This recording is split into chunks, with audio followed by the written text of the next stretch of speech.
Hello, folks. Welcome back to World War II TV. And here I am. I am the guest historian today. And the reason I'm doing this, it's a response to a video I had the misfortune of watching yesterday on YouTube about Omaha Beach. And it absolutely amazes me that 81 years on, so much rubbish is still said and written about Omaha Beach. And so I wanted to look at some of the myths that just won't go away. So remember, I am doing this show live, so I will try and acknowledge your comments and questions as we go along. So I may stumble over my words every now and then.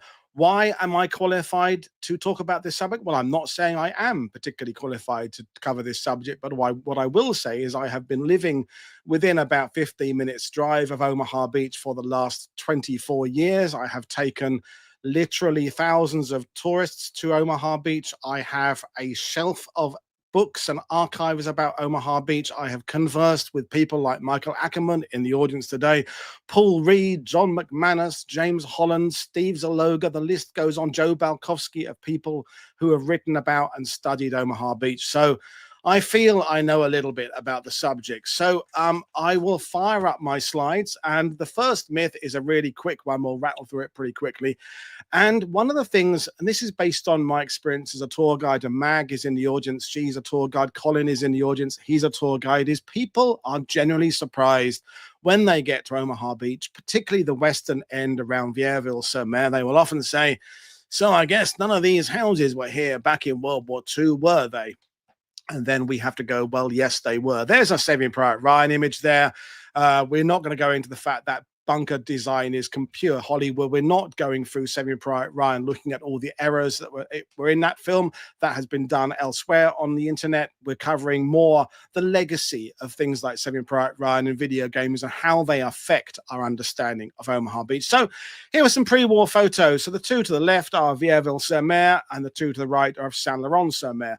So what we're considering here is that Omaha Beach, as we now call it, was referred to by the French, and in some ways is still referred to by the French as La Plage d'Or, the Golden Beach. It had been a tourist location going back, well, a long time, but particularly when trains enable people to come out from cities for the weekends. And so Omaha Beach, like lots of areas in Normandy, it had casinos and hotels, and it had a promenade, and it had a seawall to stop erosion, and there were people selling ice creams, and people go to their holiday homes, all that kind of thing. Now, during the occupation, the Germans converted some of these buildings for their own use. There's a particular bunker I'll be showing you a photo of in a minute. Some they took down or demolished in order to prepare and build and construct defenses, and some, of course, were damaged in the invasion by the naval bombardment and aerial bombardment. But the point is, it always was an area where there were houses. Here's a 1943 photo, and kind of like the oblique Allied planning photos. There's Vierville-sur-Mer. That's the D1 draw. And that's the area portrayed in Omaha Beach, Omaha Beach in Saving Private Ryan. So that's a Saving Private Ryan version. That's what was actually going on in 1943. Now, I was having a conversation with Dale Dye a few years ago about why in Saving Private Ryan they didn't include the houses. And he basically said, because it would have looked crap.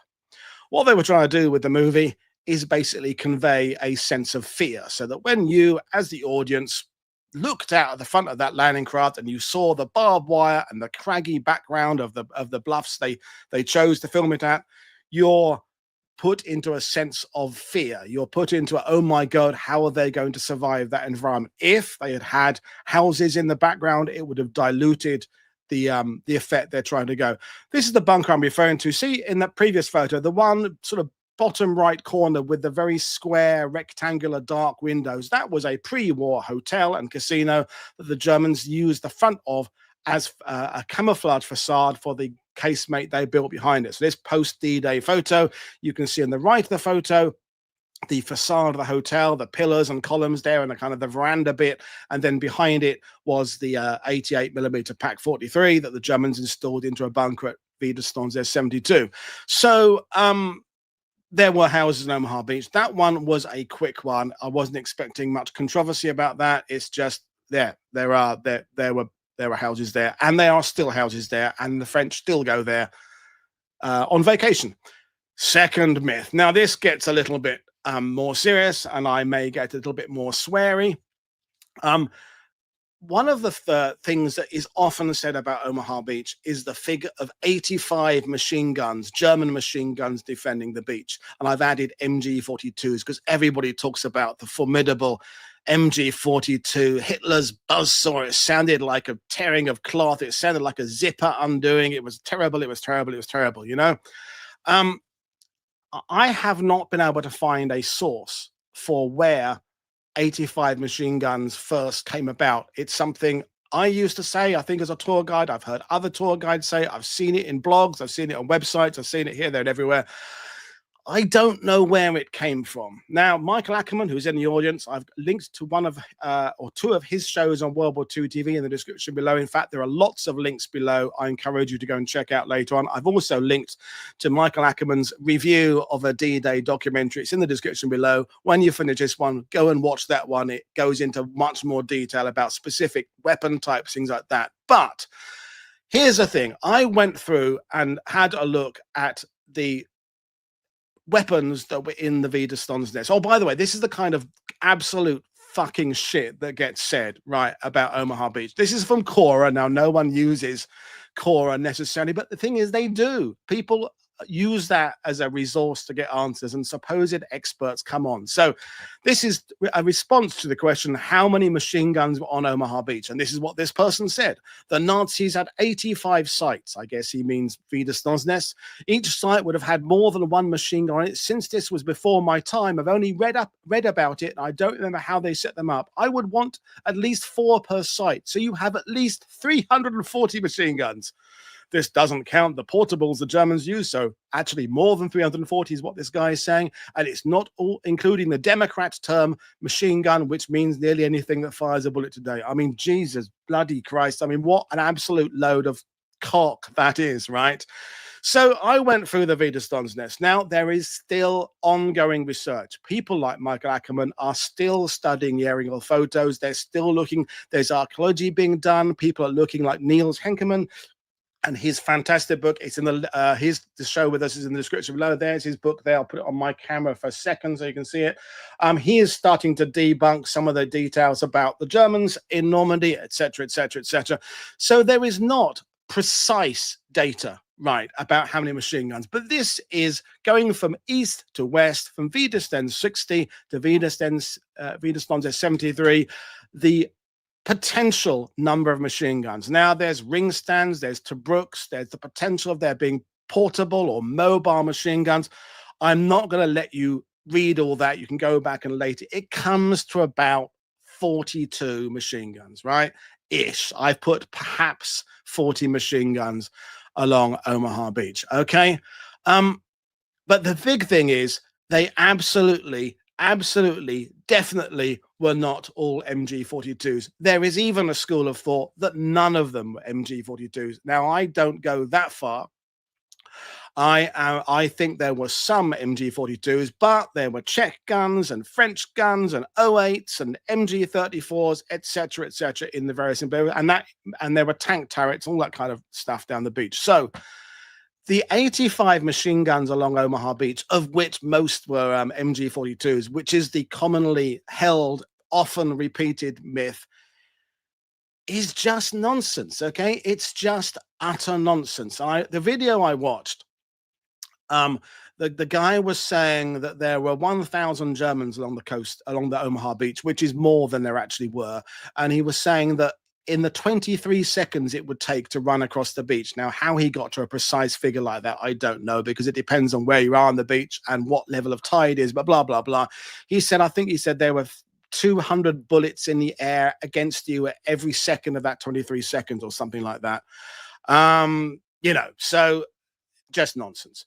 The point is, there were some machine guns down the beach, but I'll clarify it with my next slide.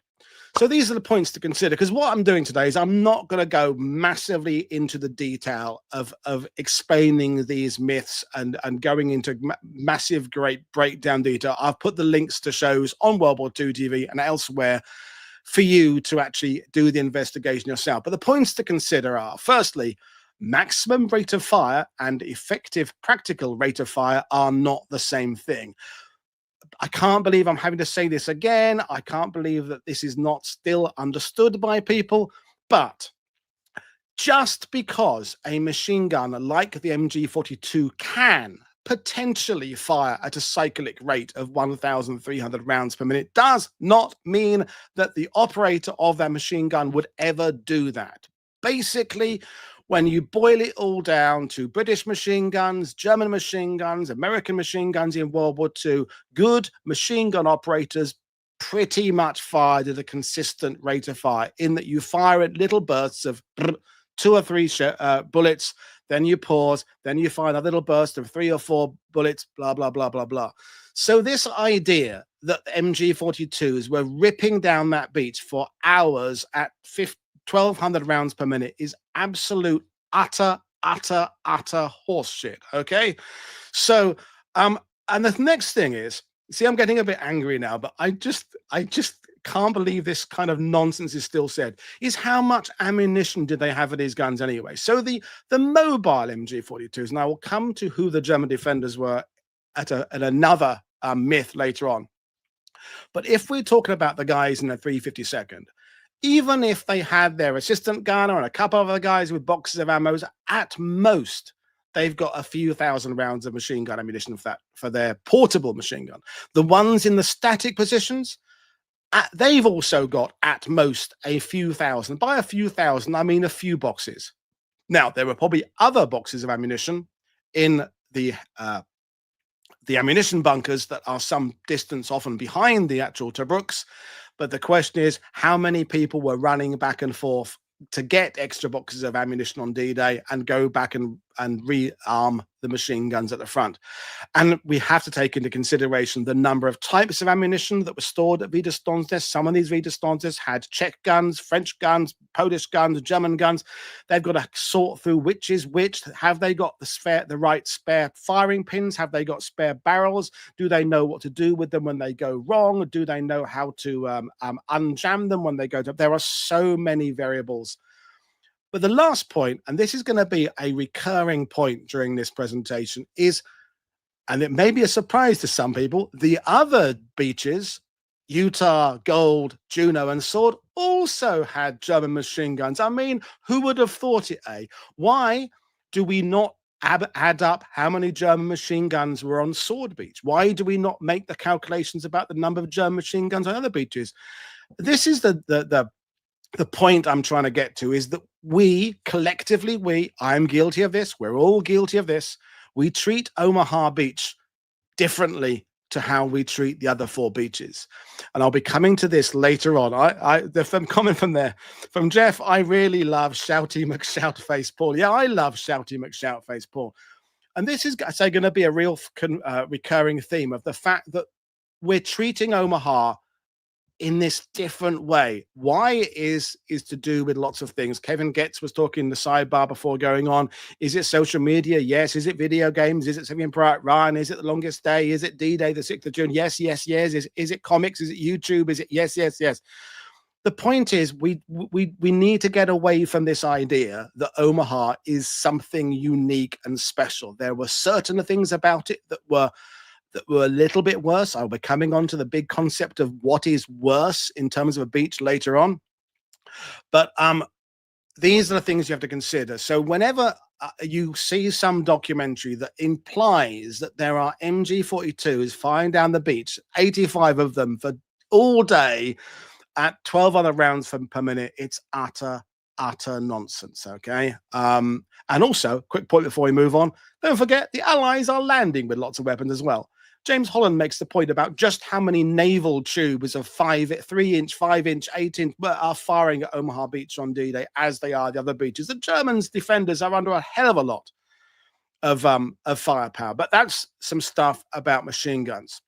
Now, myth number 3, and myth number 3 is a 2-for-1, because this is 2 myths in one. Because, right, one myth is that All the German defenders in Omaha Beach were elite, whatever the fuck that means. They were veterans of the Russian front, well trained. They all had MG42s. We've just covered that. And I've even heard people say they were especially sent there by Rommel as his kind of, fast response elite unit. They got there the night before June the 6th on June the 5th to be there in the bunkers and all this kind of stuff. The other version of the German defenders is, oh no, they were hopeless. They were hopeless. They were absolutely terrible, the German defenders. They were all stomach and foot battalions. They couldn't walk properly. They'd been wounded. They had poor hearing. They were old men in their 60s and 70s. They were young kids barely out of their school shorts. They were hopelessly trained, and they were, quote unquote, just static troops.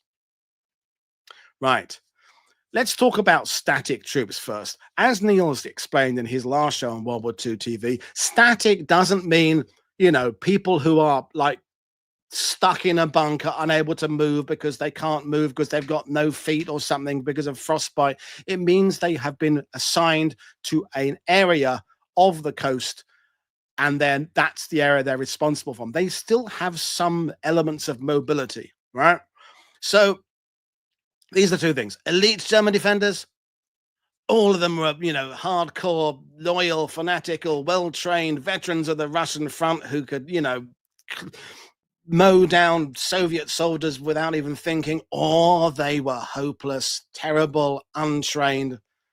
Okay, what's the truth, everybody? What is the truth? They were average. They were neither elite or hopeless. They were somewhere in between. And what the point I'm making is that's how it was on all of the beaches. This is the point I'm making. Why do we treat Omaha separately? The German defenders in Normandy are a mixed bag, however you cut it, okay?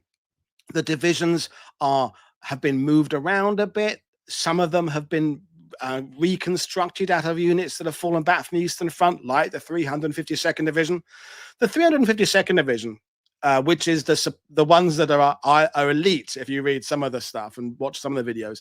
Yes, some of them are Eastern Front veterans, but that doesn't necessarily mean that they are good at their jobs. It means they were in the Eastern Front theater. Some of them were in rear positions. The point is, by 1943, the Germans are kind of scrabbling to make units together, and they're pulling people in from a variety of different places. But that doesn't mean they haven't been trained. This idea that there are Germans standing behind Omaha Beach who were given a rifle on the previous Friday, don't know what they're doing, don't know their arse and their elbow, have never seen a drill instructor explain them. That is nonsense at all, right? As well. The point is, they were okay. They were average. They are neither elite or hopeless. But this brings us to one of the points I want to make in this show, right? And that is, detail is actually boring. To get to the grips with the facts about Omaha Beach is you have to enter the zone of, well, we're not really sure. We haven't got a firm conclusion. I got this particular the word rhetorical from Michael Ackerman's deconstruct of a D-Day documentary. People say these things on these documentaries like Rommel wanted to crush the defenders on the beach, and so he sent up his elite troops there to create a gauntlet that the Allied soldiers had to wade their way through to get back freedom to you. This is just a rhetorical statement. There's no facts in that whatsoever, okay? It's just creating tension. It's creating drama that isn't necessarily there. And we're back this idea again of treating Omaha separately and differently from the other beaches. There were a mixed bag of German defenders behind Utah Beach and Sword Beach. And let's be honest, Gold Beach also has 352nd Division guys behind it as well. So why do the documentary makers and YouTubers who say there was elite troops behind Omaha Beach don't also say it was elite troops behind Gold Beach? Because if the 352nd Division, which was behind both beaches, was elite, then they're elite.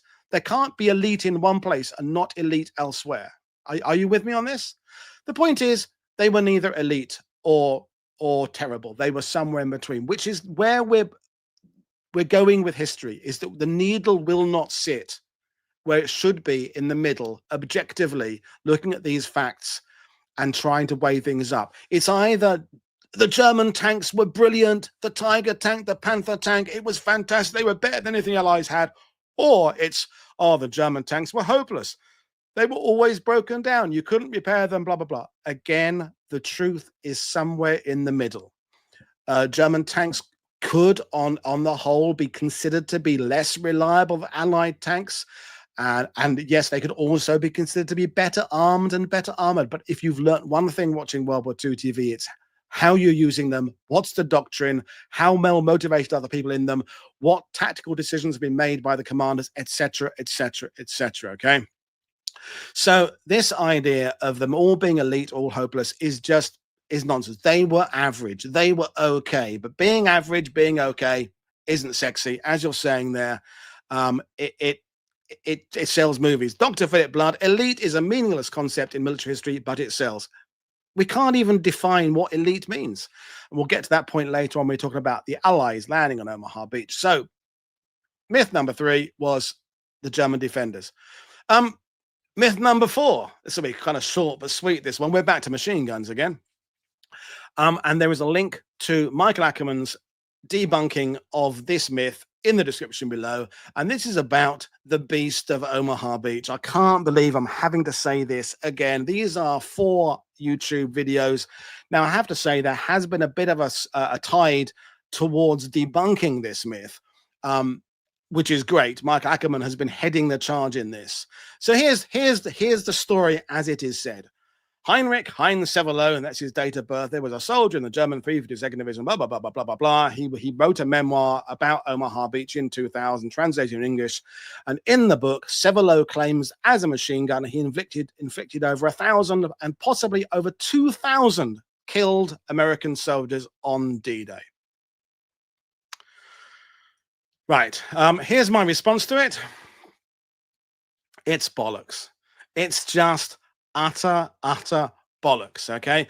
We will come to the casualties in a minute, okay? He claims more casualties than were actually incurred on the whole bloody beach. It's ridiculous. It's absolute horseshit. If he fired the 16 or 17,000 rounds he said, which isn't really very much. Again, I don't want to go back into this idea of the cyclic rate of a MG42, but if you were to fire at full burst 17,000 rounds, you can empty it in about 5 minutes. Okay, he wouldn't be doing that. So yeah, Severloh's account is utter horseshit. Why do people use it? Because it's sensational. The other machine gunner on Omaha Beach was Franz Gockel. I never got to meet Hein Severloh, but I did get to meet Franz Gockel a couple of times. Franz Gockel's account is way more level-headed. He doesn't make incredible claims. He talks about his friendship with some of the French locals before the war. He talks about much more ordinary themes, but that's why he doesn't get picked up for the documentaries and the YouTube stuff, because what he says wasn't sexy. Hein Severloh, the Beast of Omaha, sells. They look good, these graphics on YouTube. Viewers will flood in to see this story, even if it's debunking it. I am guilty of doing a show with Michael about Hein Severloh to get views in, and it did get some views in, but it is utter bollocks. Okay, so there we are. That one was short and sweet. This is a much more serious one. Casualties. How many men were killed, stroke wounded, or missing on Omaha Beach? Now, as an example to illustrate this, I'm going to use, this is a graphic I found on the internet, this next one here. It's a pie chart, and it's particularly good because it conveys how clumsy these people are in how they put their figures together and how they can make things look worse by not having a standard approach to things. So on that graphic there, bottom right, it says Utah Beach, 197 casualties. And it says Omaha Beach, 3,000 casualties. Now that figure for Utah Beach, 197, is the old accepted number of fatalities on Utah Beach. So that's not including the wounded. It's actually been increased over the years. I'll be talking about who is doing the best research on data in a couple of minutes' time. But there's a tendency for documentary makers, bloggers to use opposing types of data to make a point. So you might say something like, and there were 3,000 casualties on Omaha Beach compared to only 340 killed on Juno. So you're comparing killed, missing, and wounded with killed. So you're trying to make a bigger gap between those figures. To understand data, you've got to make sure that your data sets are comparable. So if you're talking about casualties on the beach, you make sure you're talking about casualties on the beach and casualties on the beach. Or if you're talking about June the 6th, you talk about June the 6th, et cetera, et cetera. So casualties is a very complicated thing. This is a screenshot, and the link is in the description below to, at the moment, the best understanding of American fatalities on June the 6th, 1944. There is less available information about British casualties. Paul Reed did a fantastic Word document a few years ago about British and Canadian casualties. The D-Day story in Portsmouth has some good information about British casualties, but when The Longest Day came out, here's one of my copies here. Cornelius Ryan made the point that the British, at the time of writing of that book, had never officially released figures for June the 6th. But here's some comparative stats for you. I did some number crunching and things like that. Now, of course, if anyone's watching this, there are disagreements about numbers. I'm using a figure of 34,000 landing on Omaha Beach. It might have been a bit less. It might have been a few more. The same thing happened on Utah Beach with some of the elements who were meant to be coming ashore on June the 7th, coming ashore a little bit earlier on June the 6th, and things like that. So there is variation. The 14,000 Canadians on Juno Beach, some of those had may have included British people or French. It's very hard to break down exact figures. But look at the key thing to notice there is the percentage. We don't know exactly how many men were killed on Omaha Beach. You have to define what you mean by Omaha Beach. Like a pilot who is shot down but crashes into the sea 50 miles away, does that count as Omaha Beach? What about, naval guys who are wounded but they die back on the hospital ship on their way back to England? Does that count as Omaha Beach? There are lots of variables there, but the point is, the figure of the number of killed in action on Juno Beach is not very different to the number of killed in action on Omaha Beach, if we're going by killed. Now, if we include wounded, the Omaha figure does go up higher because there were more men wounded proportionally in Omaha Beach than perhaps Juno or the other beaches there. But I make the point there, does it include naval casualties? Does it include casualties overnight? The Canadians, for example, are engaging the Germans overnight between the 6th and 7th as they push in towards Caen and Carpiquet. If you're a dead Canadian and you're found on the morning of June the 7th, you probably end up going on the June the 7th date, not the June the 6th. So, well anticipated there, Kevin, about Tarawa, because my next data. In Tarawa, November 1943, 35,000 men landed, 1,021 killed. That's 2.917%. So that's higher than either Omaha Beach or Juno Beach. I don't have the figure for wounded on Tarawa, but the point is, again, I'm going to refer to this thing about why do we talk about Omaha with that it's the only one where things went bad. We'll get on to the idea of Omaha being a disaster a bit later on, okay? So Tarawa is a far more costly landing in terms of killed in action, but doesn't have the mythology around it that Omaha does. Kiska is worth looking at. It's a much lower statistic. It's 0.909%. And the reason I want to bring that one up is that Mike Ackerman, particularly, and I enjoy responding to the people on Facebook groups who talk about the tragedy of Omaha Beach. And there's that rule that after a certain number of exchanges, any argument will turn into someone comparing the other person to Hitler. Is it Godwin's law or something? There's a rule on Facebook that if a certain number of people have said about a D-Day post, oh, those brave boys, rest in peace, if a certain number of people have said that, it is now against the rules to comment on the accuracy of the information contained. So you see these things saying, 5,000 Americans killed on Omaha Beach, which is more than even the wounded total. And when people like Michael or me come on and say it wasn't 5,000 Americans killed on Omaha Beach, we get accused of, oh, you're dissing the memory of these brave men, and how many of these 18-year-old kids were killed and all that. Very few were 18 on D-Day. That's another subject for the day. The average age in Omaha Beach, I think, was 24 or 25. Right. The reason I'm putting the Kiska statistic up there, if you know anything about the landings on Kiska, the Japanese had left secretly 2 weeks before the Americans landed. That's it, folks. There are no enemy defenders on Kiska when the Americans landed. So why did all these people die? I realized I should have changed the figure there. It's not 1,020, it's 556. There's an error in my slide there. Sorry about that. The point is, folks, right, is that even if a landing was unopposed in terms of there no defenders on the ground behind the beach, people are still going to die. There are mines. There are friendly fire incidents. People might die of a heart attack. There are accidents. Landing craft might run over someone. Someone gets just impaled on something. A tank will run over someone. A fire will break out. A grenade will go off in someone's pocket, etc., etc., etc. So even if, for the people who claim that Omaha Beach was a disaster, and we're getting to this later on in detail, even if there were no Germans on Omaha Beach behind that landing sector on D-Day, there still would have probably been several hundred Americans killed. And the same applies to other beaches, because shit happens. It's an amphibious landing. Lots of machinery, lots of firepower, lots of weapons, things that can go wrong, bombs that can fall out of the air, friendly fire, coordinates get gun shells fall short, etc., etc., etc. To land against a defended coast is always going to incur casualties.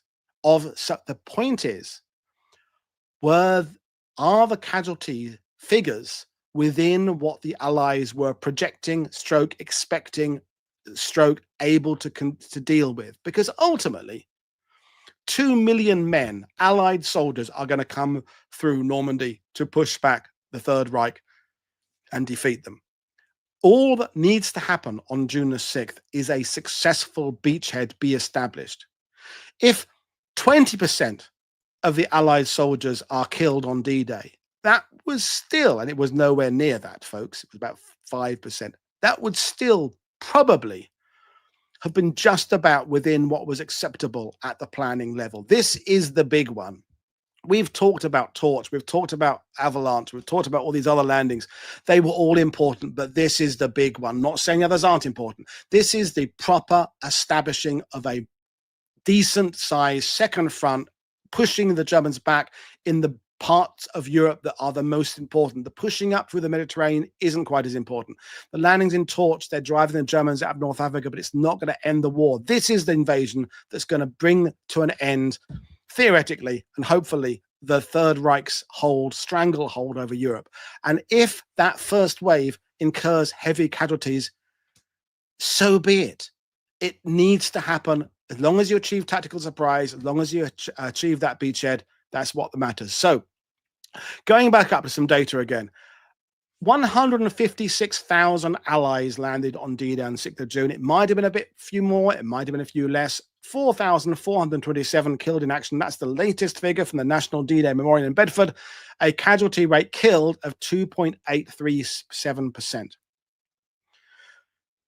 It could, I'm not in any way saying it wasn't an absolute tragedy for the parents and sweethearts of the men killed.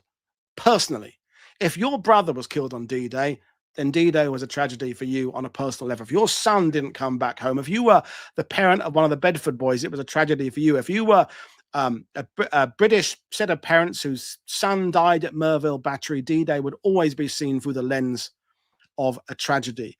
But in terms of it being what it had to be, a landing and a beachhead, they are completely acceptable losses.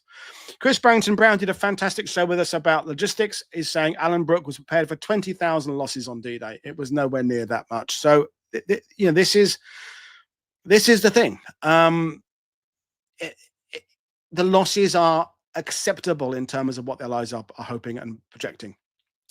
So it's an interesting thing. Some of you will know the answer to this one because you will have seen the relevant show on World War II TV. So we've talked about Tarawa, Omaha.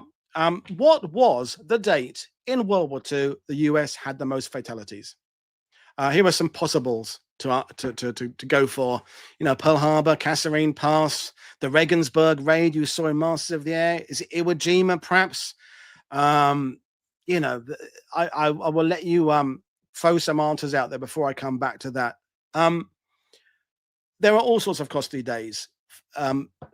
Between June and the end of the war in Europe, of those 2 million Allied soldiers who came through there was something like 209,000 casualties. This is in the ETO, so coming from Normandy. The number of casualties, this is killed, wounded, and missing, on average per day from June the 6th to May the 8th, 1945, was about 6,600. The average. Obviously, some days were lower and some days were higher. Casualties didn't stop just because D-Day occurred. This is one of the things that, as a tour guide, some people would kind of come and think that after June the 6th, the next day is Paris, and the third day is the end of the war, and V-Day happened. There's 11 months of hard fighting before the war was over. And yes, I agree, Peter. Acceptable is a very odd word, and this is the word. I'm glad you brought that up, actually, Peter, because I tell people on my tours that at times during the tour, you will have to have an analytical hat on. This is not a real hat like my hat. This is a metaphorical hat. And sometimes you will have to have an emotional hat. So acceptable losses on an emotional level, there's no such thing as acceptable losses. You know, parents, they don't want anybody to be killed. They don't want any of their sons to die. But with an analytical hat, absolutely, there is an acceptable set of losses. A raid of bombers flying into Germany, there's an acceptable rate of loss. That the planners will go, okay, that wasn't too bad. It wasn't too bad. So it's very complicated. Thank you, Peter, for bringing that one up, because it's important to retain that balance. And if anyone thinks I'm being too analytical and too dismissing of the loss of human life, please, that's not what I'm trying to get across at all. I'm trying to just present some information here to people. So going back to this, what was the date the US had the most fatalities? Anyone? No, I can't see any guesses coming into in the guest there. It was October 24th, 1944. Rona Simmons came on the channel a few weeks ago before Christmas and talked about that, her book, No Average Day. Now, it's not that there was anything particularly amazingly important happening that day, but it was over 2,600 American soldiers, sailors, and airmen died. And her book goes to talk about where they died. They didn't die in one place, okay? This is globally. Some of them died in the USA. Some of them died one died in a car accident. There was also the loss of a hell ship that day out of the Pacific that counted for several hundred of the losses there. But there's also fighting in the Hurtgen Forest. There's fighting in Italy. So that was the day when the most Americans were killed. I would like someone to do the research and find out what the day was for British or Canadian troops in World War II. That would be interesting. Would Canadian be? Would it be Dieppe? I don't know. We'll see. So these are some interesting things about the fact of perceptions of days. So myth number six, okay. I was watching a documentary at my mum and dad's house last year, and a documentary came up, and a very renowned historian who's not been on my channel, used a bit of Just for Men in his hair, talked about all the tanks sinking on Omaha Beach. I mean, oh God. Well, I don't need to say my own information here. These are slides I borrowed from the Steven Zaloga show, which is linked in the description below, where Steven Zaloga, Mr. World War II, in terms of data and analysis, went through the whole story of the DD tanks. So these are the amphibious Sherman tanks that go on the swim ashore and wade ashore. I'm not going to read you all the information here. You can read it at your leisure there. But the main point that gets omitted in these documentaries and these YouTube things is there were 2 battalions bringing ashore DD tanks on D-Day, and the second important part is they were only the assault wave of tanks.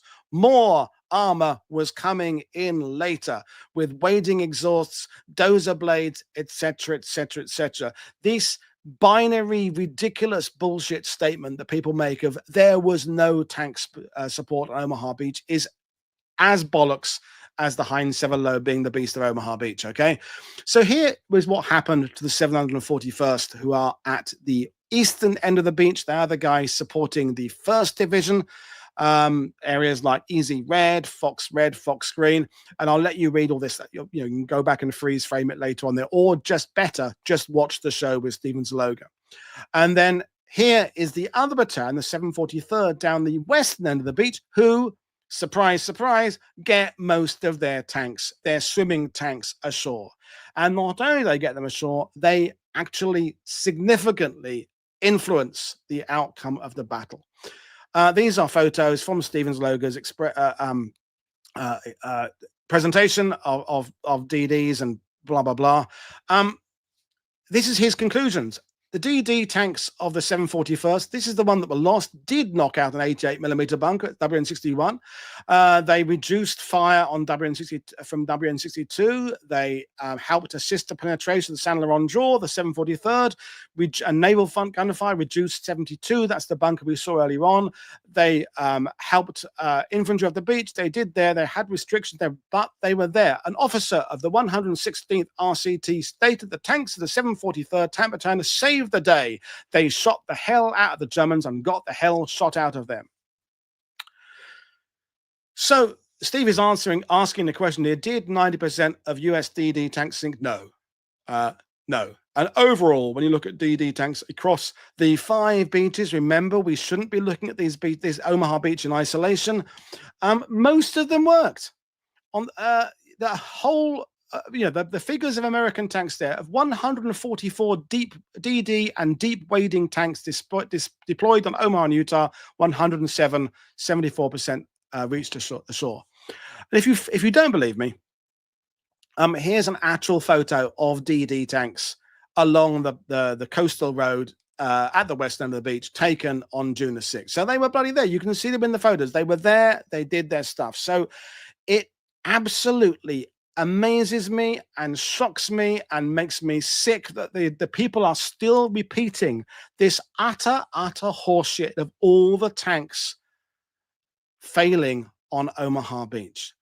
Even if all of the Sherman DD tanks had failed on Omaha Beach, there were still the rest of the battalions bringing their rest of the ones ashore with the wading exhausts, with the dozer blades, etc., etc., etc.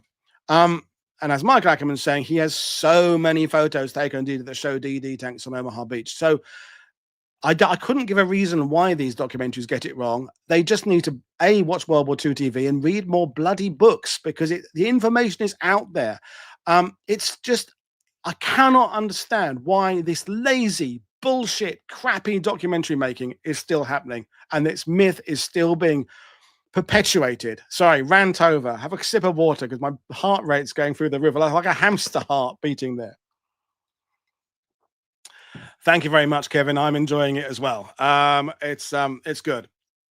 So that's the DD tanks. Now this next one is not quite as circulated as some of the earlier myths, but I have seen it and I will continue to see it. And it's the question of Omaha not working very well because there weren't, quote unquote, veteran troops. Why didn't the Marine Corps go in? Is one that I read quite often. And if the Marine Corps had gone in, they would have done better. I've heard some British, not historians, but people saying, if it had been a British beach, it wouldn't have been the problems. Really? The terrain would have been exactly the same. Some of the problems on the beaches are universal, no matter who is landing there, right? Okay. The urban environment of Juneau and Sword would be the same urban environment, whether it's Americans, Brits, Poles, Welsh, Singaporeans, Russians landing there. The terrain of Omaha Beach, the crescent moon shape of the beach, the bluffs behind it were going to be a considerable hurdle and impediment, whether it's Americans, Brits, whatever, American infantry, American Marines, whoever landing there. This is actually bringing up the big wider question of how we classify units. Okay, so there's insignia of the US 1st Division, the big red one on the left there, and the US 29th Division on the right there. So the way they are conventionally labeled is the 1st Division are a veteran division and the 29th Division are a green division. And basically, those points are true, sort of. But what is meant by veteran? Okay.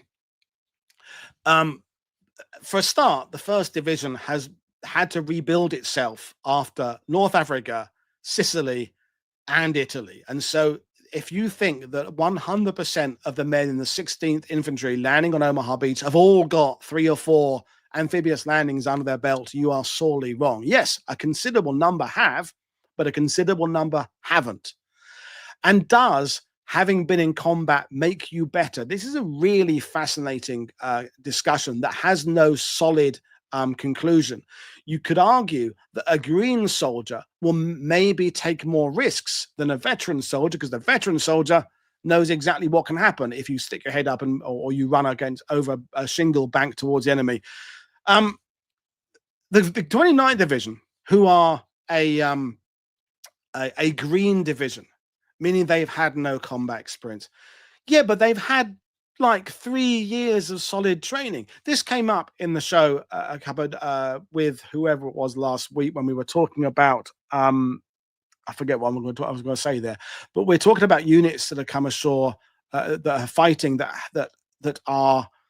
It was the experience borne out on the battlefield. Okay, so the point that units that are in training in England are the first, theoretically, to receive the updated training manuals, the updated experience in the battlefields, the benefits that are going through the infantry schools, the battle schools, the weapons analysis schools, all that kind of stuff there, right? So if you are in England with the 29th Division, you are theoretically getting the very latest in terms of what is being learnt and understood about the battlefields. Oh, I know what the show I was thinking of. It was the one with Andy Aitchison about the 52nd Lowland Division. That's what we were talking about in that one, about the fact that they didn't go into combat till October 44, but have benefited for all this training in advance. So they have the latest techniques. The 1st Division are the ones engaging the enemy and have been engaged in enemy, but are they necessarily getting the time to be taken out of combat and retrained, given the benefit of the information? This happens with the Canadians in Italy, for example, is that if you're in the front line all the time, you haven't got time to pull these guys out. They're knackered, they're exhausted. You've got to get them well fed and prepared mentally and physically for new training. So the point I'm slowly getting to, right, is there's basically zero difference between the 1st Division and the 29th Division. They're all just GIs who have got to do what they've got to do. The US Marine Corps were never considered for the landings in the ETO. They are way too busy, as are the US Army out in the Pacific. And what constituted a landing in the Pacific, and coral and climate and the types of sand and the types of rock and the types of Japanese defenses you encounter there are some broad lessons you can learn from that, but a lot of them are not going to be useful in the ETO. So a few units did the ETO in the Pacific, a few commanders did it, but mostly the theaters stayed separately because they had different conditions. So as I just said there, what is a green unit? What is a veteran unit? These are complicated questions and they're difficult to answer. But anyway, the point is there was no real difference in performance, achievements, or casualties between the 29th and the 1st Regimental Combat Teams on D-Day. And I'm specifically saying Regimental Combat Teams there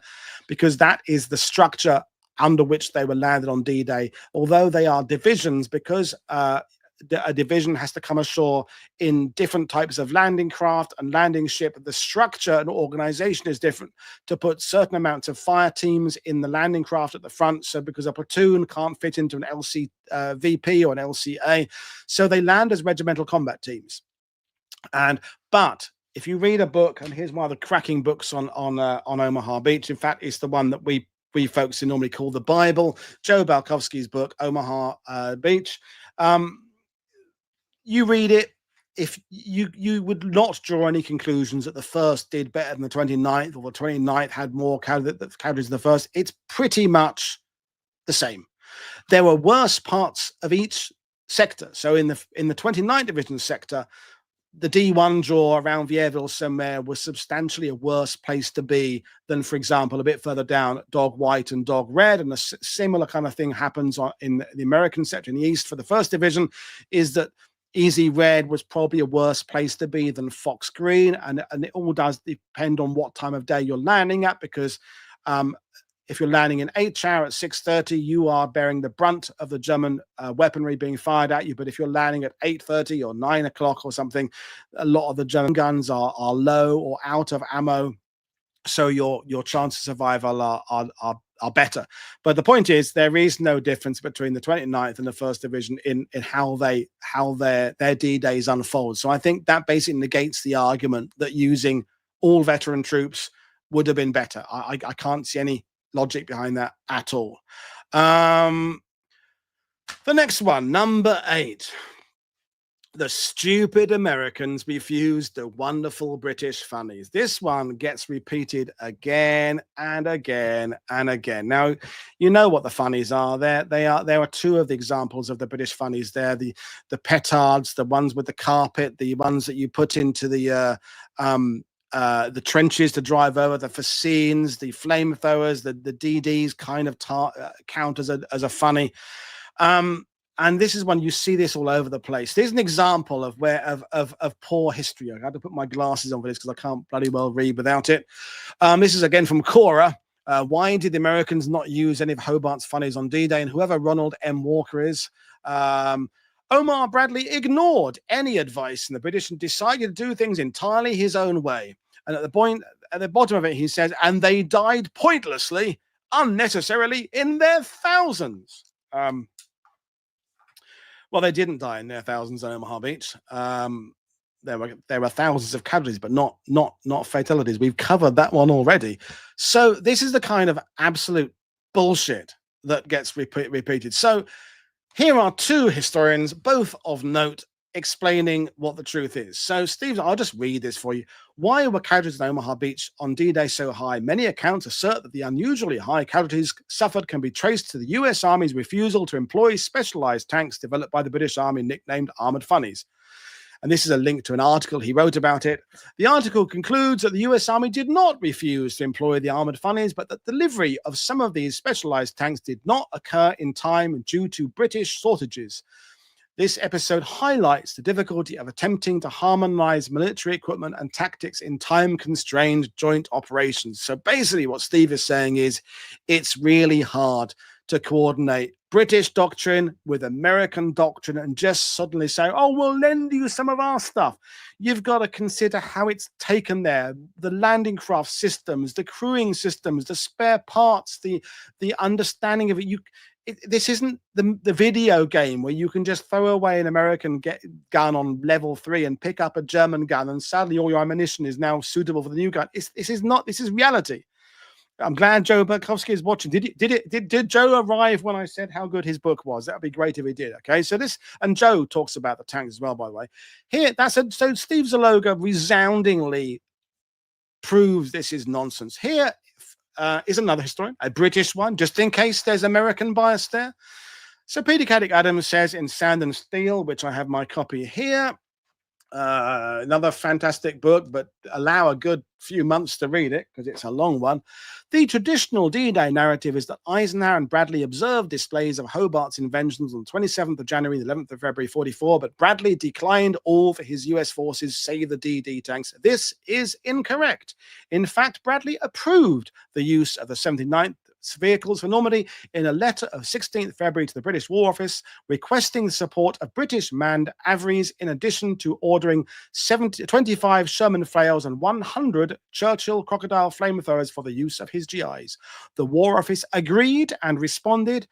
In the event of the US Army being equipped with similar equipment from its own sources, the equipment will be returned to the British. It goes on to say, Bradley's initial ideas for 5th Corps at Omaha Beach suggested they, DD tanks, go in first, followed by engineers, and then Churchill tanks with their 24 British engineers, and then our infantry comes in at age 25. The truth is that US forces used both armored bulldozers and 105 dozer-bladed Shermans, but there was simply no time, despite every intention, to supply some more specialized armor to the Americans and train their crews before the invasion. So the idea that the Americans were stupid and refused the British invention is complete nonsense. They did think they were quite good, but there wasn't time to get them and integrate them into their system for D-Day. There we are. Boom. Slam dunk. Case closed. Judge Judy, next case. Okay.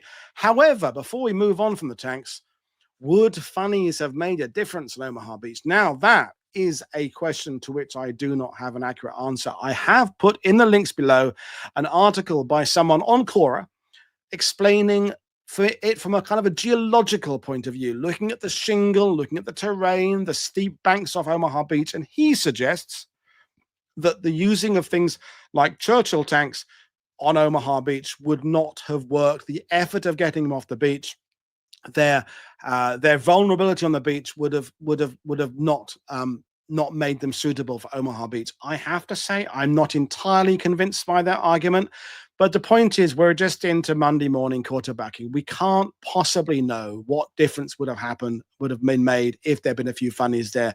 Maybe it'd have been better, maybe it wouldn't. I mean, lots of things had gone wrong on Omaha Beach, some by kind of failure of planning, some by just bad luck. But this is myth number, whatever number it is, Jim. I forget what one we're on now. I'll check for you in a minute. We're on myth. We're still on DD tanks, aren't we? So we're on number 8. We're still on number 8. I don't know ultimately whether funnies would have made a difference. So number 9. This is the big one.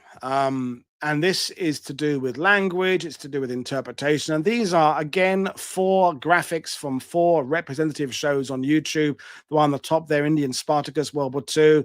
The one on the right is Rob, History Explorer, Omaha Beach, The Horrible Reality. And that's a video about a guy who was on Omaha Beach explaining what he saw. So Utah Beach, why was Utah successful while Omaha a disaster? Omaha Beach, honor and sacrifice. I'm not criticizing any of these documentaries at all. What I'm saying is that this is the type of language that gets used with Omaha that doesn't get used around the other beaches, okay? Why is it? Well, these are some of my theories: books, movies, video games, the way veterans spoke, the tour industry, the internet, perceived reality. There's a lot of reasons why Omaha is seen differently. And if you're going to compare the beaches, you've got to decide. This goes back to the casualties myth I was debunking early on. How you're going to compare it? How are you going to look at it? So one thing I'll go back to this slide in a minute is, if, for example, you compare the 5th Corps on Omaha Beach to the 7th Corps on Utah Beach, then Utah probably had more casualties than Omaha Beach, and therefore is more likely to be a disaster, or more suitable to be labeled a disaster. Why? Because the 7th Corps, for the purposes of D-Day, includes the 82nd Airborne and the 101st Airborne under its command, sort of. So that means you have to include the paratroopers and the glider guys. Well, if you include them, of course, lots more of them were killed and wounded. So you could argue that Utah was a disaster because lots of paratroopers were killed inland. Again, how do you compare it? First wave, 24 hours, 48 hours. But this idea of Omaha being a disaster, I think, is wrong. I think it's not the lesson we should be learning. I would say that Omaha Beach is a successful landing that starts badly. And the fact we talked about the casualties earlier on, they were within what was acceptable, understanding that is a term that may not mean the same thing to different people. I think the way veterans spoke is very interesting. And this may be the first time I'm kind of looking at maybe national labels, national stereotypes. My experience, and just take this, I don't mean any offense by this. I found that the American veterans I met, broadly speaking, were more dramatic in the way they spoke about things, not about themselves. I must be clear that very few American veterans I ever met would talk about their own deeds. They would always talk about other people and what they did, but they seemed more comfortable talking about bravery.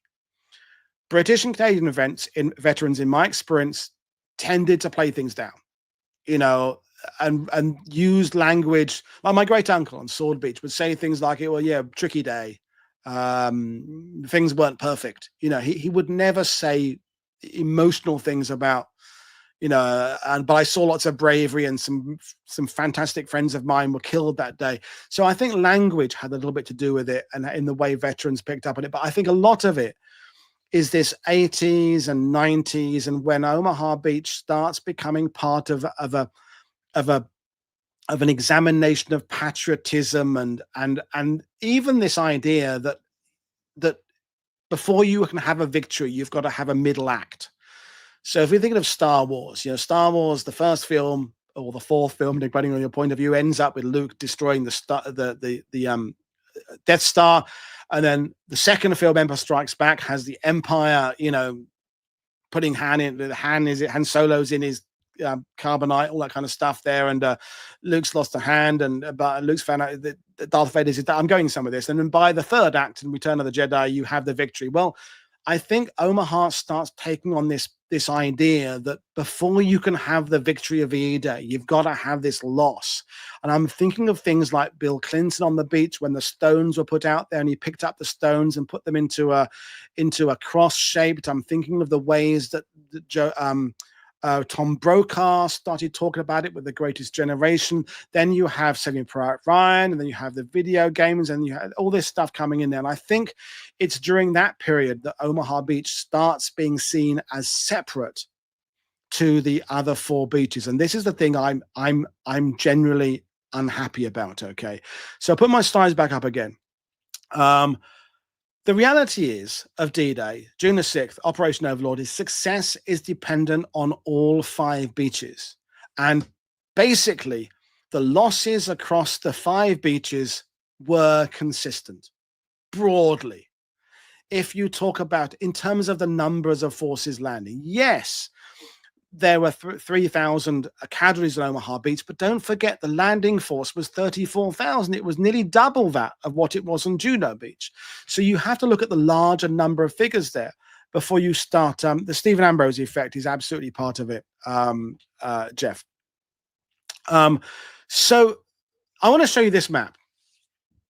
So this is the standard situation. This is saying from June the 6th to June the 12th. So looking at that map, so Omaha Beach is kind of slap bang in the middle there. 6 days after June the 6th, where is the furthest advance inland? Well, it's kind of inland from Omaha and Gold, isn't it? So if Omaha was a disaster that some people label it as, how come the Allies have managed to get so far inland on June by 6 days later? It doesn't make any sense. The five beaches, as I say, were broadly similar.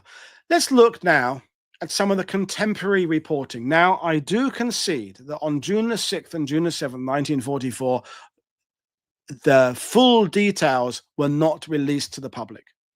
I obviously, there was a certain amount of security in place. The journalists were only picking up a certain amount of information. But look at these headlines. Invasion to break Nazis, Allied troops storm into France, blah, blah, blah. They're talking about the number of firepower, the number of ships. Allied armies land in France in the half of Cher, Bulgaria. Great invasion is underway. Invasion is going well. Our forces succeeded in initial landings, fighting 10 miles land. That's from Belfast. That's June the 7th. That's the day after D-Day.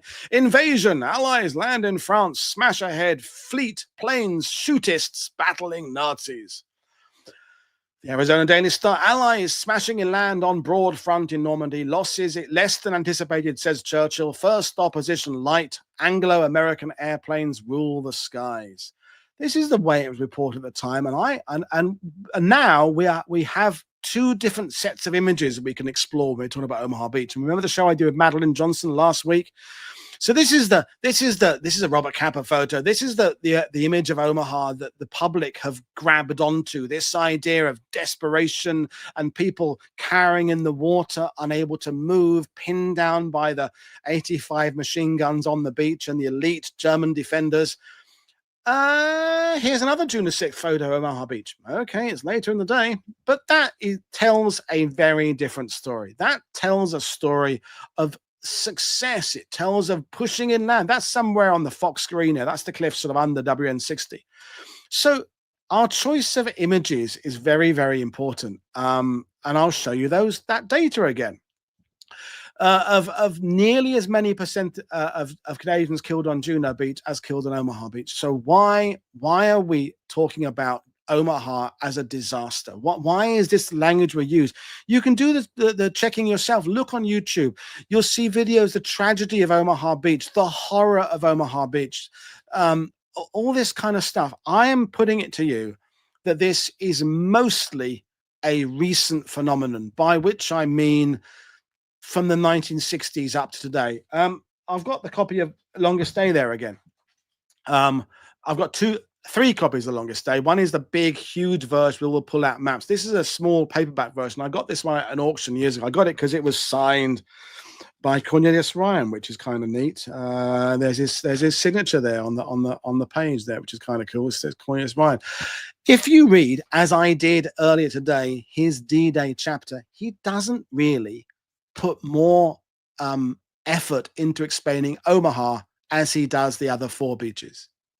They kind of get a blanket equal a share of the book. Now, more recent books, including my friend Peter Caddick Adams' book on D-Day, which I say is a fantastic book, but he does spend more time on Omaha Beach than does the other four beaches. It's supply and demand, isn't it? The public, you guys, me, we've all started to want more information about Omaha Beach because it's what we're being fed. There more effort has been made to interview Omaha veterans than it has the veterans of other beaches. It's like the 82nd Airborne phenomenon of the 60s post Longest Day that was replaced by the 101st phenomenon post Band of Brothers, where people were checking out, trying to find every single last 101st Airborne 506th guy they could to put their stories down in print. And some of these books are on my shelf, and some of them are fantastic books, but we're spending too much time on it. Why this need to try and explain that Omaha was somehow incredibly different and unique to the four beaches? Because it just isn't borne out by evidence. The five beaches, I will say it again, are broadly similar in achievement. They're broadly similar in the quality of Germans defending them. They're broadly similar in the number of German weapons bearing down on them. They all had their problems. They all had their issues. So as we move through this, we're kind of getting to the end. I've got a bonus myth for you at the end of this. There's 10, and it's a bonus one because you've been very good and well behaved. And I might ask some questions. So what was the worst beach? So let's just hold that thought for a second or two. What was the worst beach? Well, worst depending on by what criteria. I'm going to throw some ideas out to you, okay? Sword is categorically the most heavily defended in terms of number of German concrete bunkers, number of weapons within them, and probably number of German defenders, especially if you include these slightly inland gun batteries like Morris and Hillman and that kind of stuff. Sword is the worst in terms of German defenses. In terms of first wave casualties, well, as you've found out earlier, it's a toss-up between Omaha and Juno.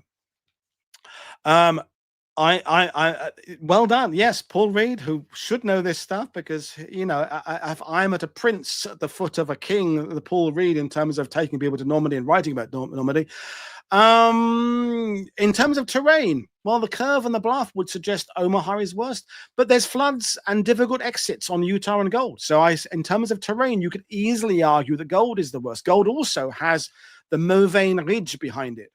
And I would argue, and that's the next point after isolation and vulnerability, the inland defenses. I would say Gold has the most inland defenses of ones that the Allies were not in full understanding of. So what do I mean by that? On Sword Beach, or inland of Sword Beach, and I'm talking also about the other side of the Orne River and the estuary towards, Merville, the Allies had worked out by aerial photography where the majority of the guns were. Not all of them, but they'd marked out that. Now, whether or not they had decided to hit them with naval bombardments and the aerial bombardment is another question for the day. But they'd marked out where they were. Inland of Gold Beach are things like the gun battery that Stan Hollis attacked in Crepon, not necessarily concrete bunkers. We're talking field guns in hedgerows, a bit like Brecor Manor behind Utah Beach. But if you look at what the things like the Green Howards and the DLI and other units fighting inland from Gold Beach, the Hampshires, the Dorsets, all the other guys of 231 Brigade and the other brigades were facing, they are encountering all sorts of Germans in that area inland of Gold Beach towards Crepon, towards Bayeux, that could easily make you come away with the idea that Gold is the worst beach. Isolation and vulnerability, well, it's Utah. The troops standing on there are the furthest away from all the others. If the Utah Beach becomes under attack from a German counterattack, they are really vulnerable. Whereas Gold, to some extent, is sandwiched between Omaha and Juneau. Okay, there's a bit of a gap between Omaha and Gold, but if that doesn't get quite as good a foothold, you've got these two strong lands either side of it, or Gold or Juneau. But Utah is on its own, okay? So Utah could easily be the worst beach.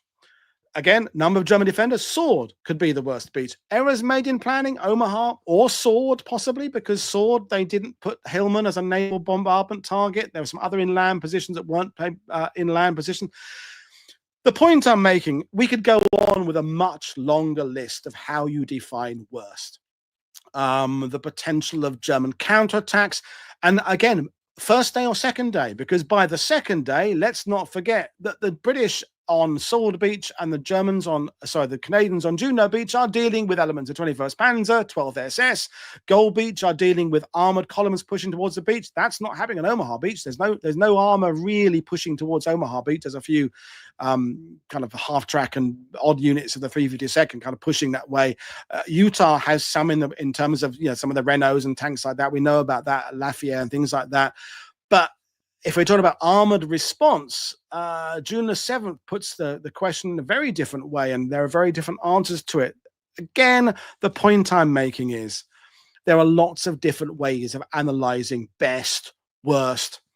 Lack of objectives met. Well, you could say Omaha because they had got the least furthest inland, but you could also say that Utah, because the column of armor pushing inland from Utah Beach hadn't quite got to the area of the N13 highway between San Mariglis and San Marie de Moore, that kind of thing.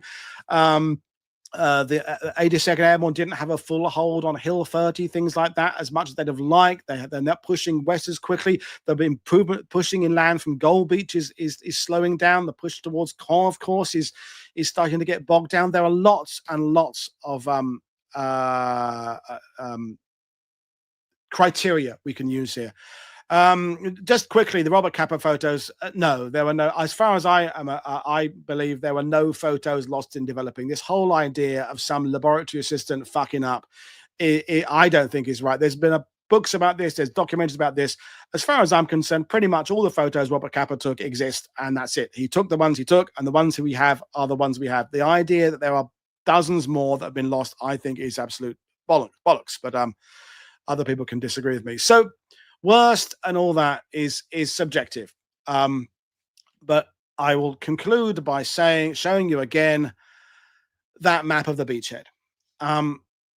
That to me does not convey the idea that Omaha was a disaster. The beachhead is established, and that is eventually what Eisenhower wanted to achieve. A solid, and Montgomery and Dempsey and all the others, and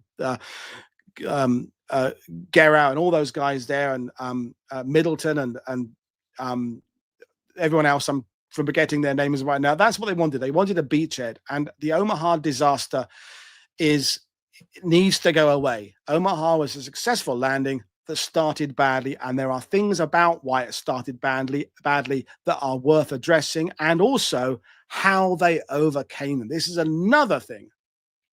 Yes, Phil, it was a brilliant job by Monty, who basically planned it, the actual ground assault, pretty damn well.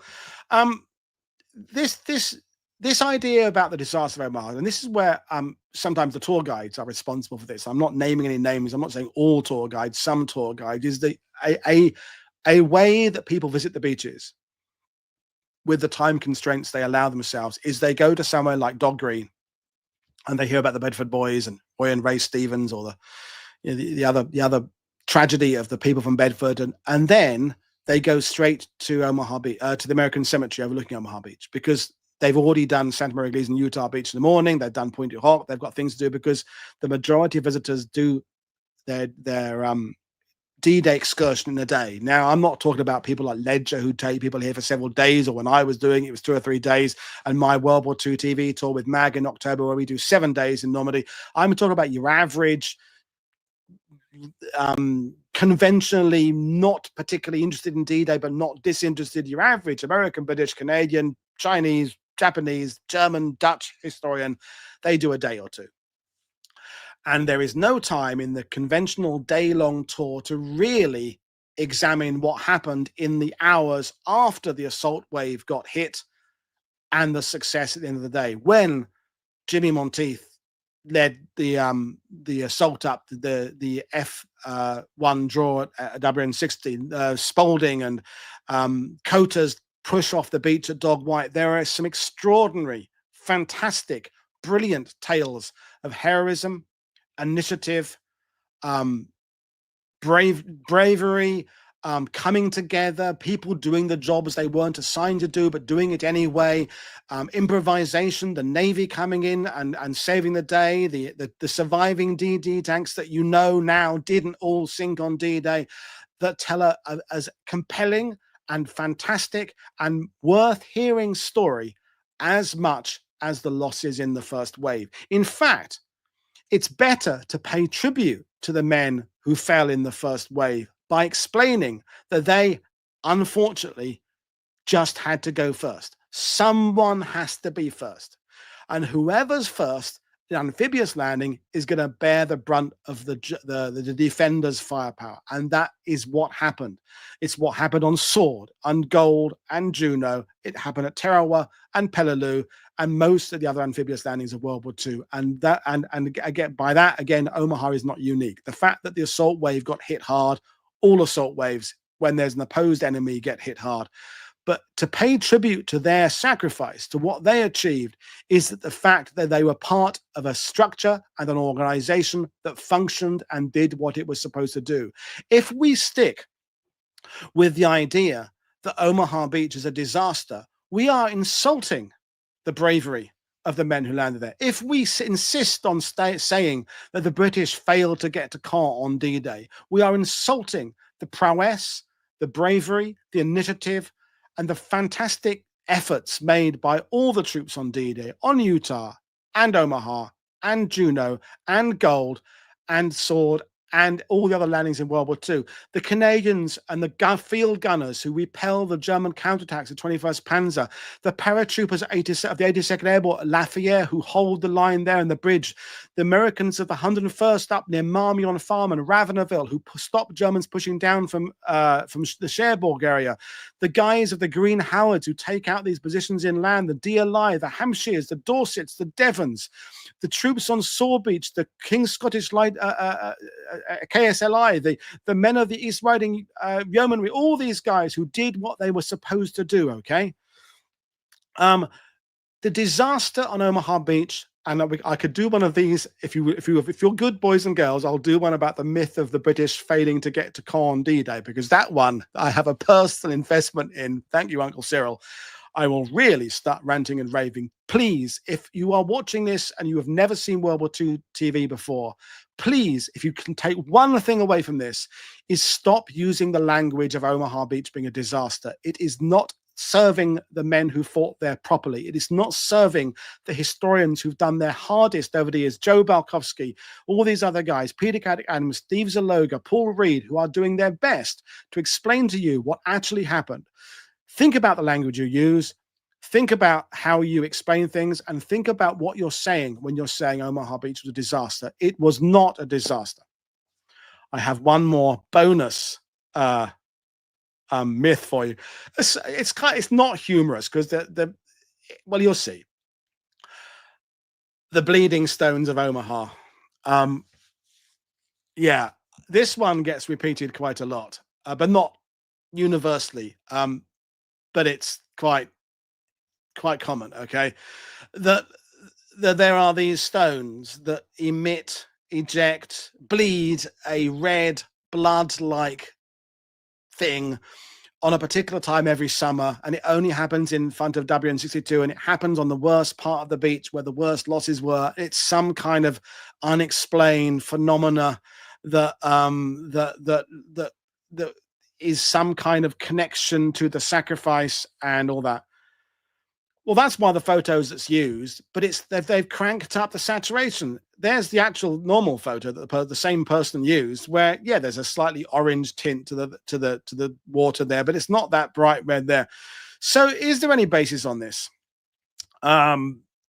Well, there are lots of reasons. There is iron in the sand, and there's a link in the description below to a survey done by some geologists. I think it was 2011, where they examined the sand of Omaha Beach, and they found out that about 4% of it is tiny, tiny fragments of iron. There's also some brick, because some of the German defenses at Omaha Beach, Michael Ackerman has talked about this, incorporated brick and roof tiles because they were running out of materials because of reasons that I can explain later on. There's also algae and seaweed that can cause a slight reddening of water on the beach, but it is not a date-related phenomenon that is anything supernatural or weird or eerie that people can't explain. It is just, and by the way, these geologists that did the survey of Omaha Beach and discovered that 4% of it was iron. I have no reason to disbelieve that. But why did they choose Omaha? Why didn't they look at Sword? Why didn't they look at Utah? Because I would suggest that you'd find the same data results on the other beach as well. In fact, you might find more iron on the other beaches because they were maybe used longer. Utah Beach, for example, with all the convoys coming ashore. Gold Beach with all the mulberries. What about all the stuff that fell off the side of boats in the mulberries? What about, aircraft losses? What about the collection of scrap and stuff like that?